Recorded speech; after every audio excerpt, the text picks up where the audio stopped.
Hi friends, welcome to my channel VMS maths.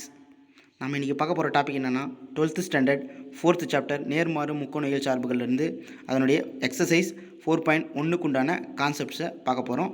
So இது part 1 video. வாங்க வீடியோக்குள்ளே போகலாம். So first sine theta is equal to X அப்படின்னு எடுத்தீங்க அப்படின்னாக்கா, நம்ம டீட்டாவுக்கு வந்து ஒரு குறிப்பிட்ட வேல்யூ 30 டிகிரி கொடுக்குறோம் அப்படின்னா sin 30 degree is equal to X அப்படின்னு நமக்கு கிடைக்கும். ஸோ sin 30 டிகிரியோடைய வேல்யூ வந்து 1/2. ஸோ எக்ஸோடைய வேல்யூ 1/2 அப்படின்னு கிடைக்கும். அதாவது டீட்டாவுக்கு 30 டிகிரி கொடுக்கும்போது நமக்கு ஒரு குறிப்பிட்ட எக்ஸோடைய வேல்யூ கிடைக்கும். அதே மாதிரி sin theta is equal to எக்ஸ்னு அதே மாதிரி எடுத்து அதை வந்து sin டீட்டா எக்ஸோடைய வேல்யூ வந்து 1/2 அப்படின்னு சொல்லிட்டு இந்த time sin theta equal to 1/2ன்னு கொடுக்குறோம். ஸோ டீட்டாவை அந்த பக்கம் வச்சுன்னு சைன் இந்த பக்கம் எடுத்துகிட்டு சைன் இன்வெர்ஸாக மாறும். அப்போ சைன் இன்வெர்ஸ் ஆஃப் 1/2 அப்படின்னு சொல்லிட்டு வரும். So theta sine inverse of 1/2 சைனுடைய வேல்யூ எதில் 1/2 அப்படின்னாக்கா 45 டிகிரியில் தான் 1/2. ஸோ அப்போ டீட்டாவோட வேல்யூ நமக்கு ஒட்டுமொத்தமாக 45 டிகிரின்னு கிடைக்கும். ஸோ இந்த மாதிரி வந்து எக்ஸோட வேல்யூ கொடுக்கும்போது டீட்டாவோட வேல்யூவும் கொடுக்கும்போது எக்ஸோட வேல்யூவும் கிடைக்கும் அப்படின்றத நம்ம 11th ஸ்டாண்டர்ட்லேயே பார்த்துட்டோம். ஸோ இந்த டாப்பிக்கில் நம்ம என்ன பார்க்க போகிறோம் அப்படின்னாக்கா, சைன் இன்வெர்ஸ் ஃபங்க்ஷன், அதாவது சைன் நேர்மாறு ஃபங்க்ஷன், சைனுக்கும் சரி காசுக்கும் சரி டேனுக்கும் சரி கொசிக்கண்ணு சீக்கண்ணு காட்டு இந்த ஆறுத்துக்கும் உள்ள அதனுடைய ஃபங்க்ஷன், சாதாரண ஃபங்க்ஷன் முக்கோணவியல் ஃபங்க்ஷனை நம்ம முக்கோணவியல் சார்புகளை பார்த்துருப்போம். ஸோ இந்த டாப்பிக்கில் நேர்மாறு முக்கோணவியல் சார்புகளை பற்றி தான் பார்க்க போகிறோம். ஓகேவா? ஓகே, இப்போ வந்து நாம் சாதாரணமாக sine theta is equal to எக்ஸ்னு எடுத்தோம் அப்படின்னாக்கா, டீட்டாவை அந்த பக்கம் வச்சுட்டு இந்த சைனை இந்த பக்கம் எடுத்தோம் சைனை இந்த பக்கம் கொண்டு வந்தோம் அப்படின்னா சைன் இன்வெர்ஸ் ஆஃப் எக்ஸ் அப்படின்னு சொல்லிட்டு வரும். ஸோ டேன் டீட்டாவும் சரி இல்லை காஸ் டீட்டா ஈக்குவல் டு எக்ஸ்னு எடுத்து டீட்டா வாங்க வச்சுன்னு காசு இன்வெர்ஸாக இந்த பக்கம் எடுத்தோம்னா அது வந்து இன்வெர்ஸாக மாறும். ஸோ இந்த மாதிரி தான் கொசிக்கன் டீட்டாவை எக்ஸ்னு எடுத்து கொசிக்கன் இந்த பக்கம் எடுத்துனோம்னா கொசிக்கன் இன்வெர்ஸாக மாறும். ஸோ இதே மாதிரி சீக்கன் டீட்டா ஈக்குவல் டு எக்ஸ்னு எடுத்து சீக்கன் இந்த பக்கம் எடுத்தோம்னா சீக்கன் இன்வெர்ஸாக மாறும். அதேமாதிரி டேன் இந்த பக்கம் எடுத்தோம்னா டேன் இன்வெர்ஸாக மாறும். ஸோ காட்டு இந்த பக்கம் எடுத்தோம்னா காட்டு இன்வெர்ஸாக மாறும். ஸோ இது வந்து பேசிக். ஸோ இதுதான் வந்து நம்மளுடைய இன்வெர்ஸ் ட்ரிக்னாமெட்ரியினுடைய பேசிக் கான்செப்ட்ஸ்.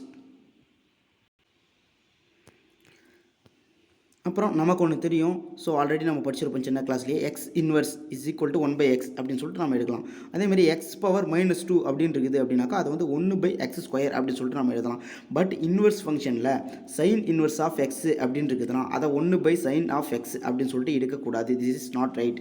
ஓகே, ஸோ இந்த மாதிரி வந்து நம்ம எழுதக்கூடாது. So sine inverse of x வந்து 1/sin எக்ஸ்னோ இல்லை காஸ் இன்வெர்ஸ் ஆஃப் எக்ஸ் வந்து 1/cos எக்ஸ்னோ இல்லை டேன் இன்வெர்ஸ் ஆஃப் எக்ஸ் வந்து 1/tan இன்வெர்ஸ் ஆஃப் எக்ஸ்னோ எழுதக்கூடாது. ஓகேவா? ஓகே, நெக்ஸ்ட் வந்து நம்ம என்ன பார்க்க போகிறோம் அப்படின்னாக்கா, இன்வெர்ஸ் ட்ரிக்னாமெட்ரி ஃபங்க்ஷனுடைய அதாவது நேர்மாறு முக்கோணவியல் சார்புகளுடைய பயன்கள். இது எங்கெங்கெல்லாம் பயன்படும், எதுக்காக பயன்படும் அப்படின்னாக்கா, ஒரு கோட்டினுடைய சாய்வை கண்டுபிடிக்கிறதுக்காக, அதாவது ஒரு லைனுடைய சாய்வை கண்டுபிடிக்கிறதுக்காக பயன்படும். ஸோ ஒரு பொருளினுடைய சாய்வு, ஏதோ ஒரு பொருளினுடைய சாய்வு கண்டுபிடிக்கிறதுக்கு நம்ம இங்கே வந்து ஒரு கோட்டினுடைய சாய்வை எப்படி கண்டுபிடிக்கிறது அப்படின்றத பற்றி பார்க்கலாம். ஸோ ஃபஸ்ட் ஆஃப் நம்ம வந்து எக்ஸ் ஆக்சிஸ் ஒய் ஆக்சிஸ் அப்படின்னு சொல்லிட்டு 2 ஆக்சிஸை எடுத்துகிட்டு அது மேலே வந்து ஒரு லைனை வரைஞ்சிப்போம். ஸோ இந்த லைன் வந்து எக்ஸ் ஆக்சிஸை பொறுத்து எவ்வளோ கோணத்தில் இருக்குது அப்படின்றது தான் நம்ம வந்து கண்டுபிடிக்க போகிறோம். ஸோ அதுக்கு அந்த லைனை வரைஞ்சிட்டு அந்த லைன் மேலே பி அப்படின்ற ஒரு 2 புள்ளி எடுத்துப்போம். ஸோ ஏவையும் பியையும் கனெக்ட் பண்ணுவோம். ஸோ இந்த மாதிரி கனெக்ட் பண்ணிட்டோம் அப்படின்னாக்கா ஒரு முக்கோண ஷேப் கிடைக்கும். இதில் டெல்டா எக்ஸ் அப்படின்றது என்னது அப்படின்னு கேட்டாக்கா, அதாவது எக்ஸுக்கு இணையாக இருக்கிறதுனால இந்த கோடு வந்து டெல்டா எக்ஸ் அப்படி சொல்கிறோம். ஸோ இந்த கோடு வந்து ஒய் ஆக்சிஸ்க்கு இணையாக இருக்கிறதுனால டெல்டா ஒய் அப்படின்னு சொல்கிறோம். So delta y is equal to நமக்கு ஆல்ரெடி தெரியும், y2 minus y1. So delta X அப்படின்னாக்கா x2 மைனஸ் x1 அப்படின்றது நமக்கு தெரியும். ஸோ இதை வச்சு நம்ம என்ன பண்ண போகிறோம் அப்படின்னாக்கா சாய்வு எம் கண்டுபிடிக்க போகிறோம். ஸோ சாய்வு எம்முக்கு உண்டான ஃபார்முலா நமக்கு ஆல்ரெடி 10th 11th படித்து வச்சுருப்போம். சாய்வு m is equal to y2 minus y1 divide by x2 minus x1. Already நமக்கு என்ன தெரியும், y2 மைனஸ் y1ன்றது டெல் ஒய்ன்னு தெரியும், x2 மைனஸ் x1ன்றது டெல் எக்ஸ்னும் நமக்கு தெரியும். ஸோ சாய்வு m is equal to del y by del x அப்படின்னு சொல்லிட்டு நமக்கு கிடச்சிருக்குது. ஸோ ஆல்ரெடி இன்னொரு ஃபார்முலா நமக்கு தெரியும். என்ன ஃபார்முலா அப்படின்னாக்கா tan θ is equal to m அப்படின்ற ஒரு ஃபார்முலா நமக்கு தெரியும். So tan θ is equal to எம்னும் போது எம்ன்றது எதுவும் இல்லை, ஸ்லோப், அதாவது சாய்வு அப்படின்னு அர்த்தம். இங்கிலீஷில் சொன்னால் ஸ்லோப்பு, தமிழ் சாய்வு. Okay, tan θ is equal to m. So எம்மோடைய வேல்யூ நம்ம ஆல்ரெடி கண்டுபிடிச்சி வச்சிருக்கிறோம். என்ன அப்படின்னாக்கா del y by del x. So இதை அப்படியே இதில் சப்ஸ்டிட் பண்ணோம் அப்படின்னாக்கா tan θ is equal to del y by del x. So del y அப்படின்றது வந்து நமக்கு தெரியும். ஓகேவா? எப்படி தெரியும் அப்படின்னாக்கா, சப்போஸ் வந்து y2 minus y1 x2 minus x1 தான் del y. ஸோ அந்த வேல்யூலாம் நமக்கு தெரியுது அப்படின்னா y2 ஒரு குறிப்பிட்ட வேல்யூ, y1 ஒரு குறிப்பிட்ட வேல்யூ அப்படின்னாக்கா நமக்கு கண்டிப்பாக del y வந்து கிடச்சிருக்கும். ஸோ del y 1 கிடைக்குதுன்னு வச்சுக்கோ. சப்போஸ் சொல்கிறேன் 1 கிடைக்குதுன்னு வச்சுக்கோங்களேன். del x ஒரு 1 கிடைக்குது, எந்த வேல்யூ வேணாலும் கிடைக்கலாம். சப்போஸ் இந்த நம்ம ஒரு எடுத்துக்காட்டுக்காக ஒரு 1 கிடைக்குதுன்னு வச்சுக்கோங்களேன்.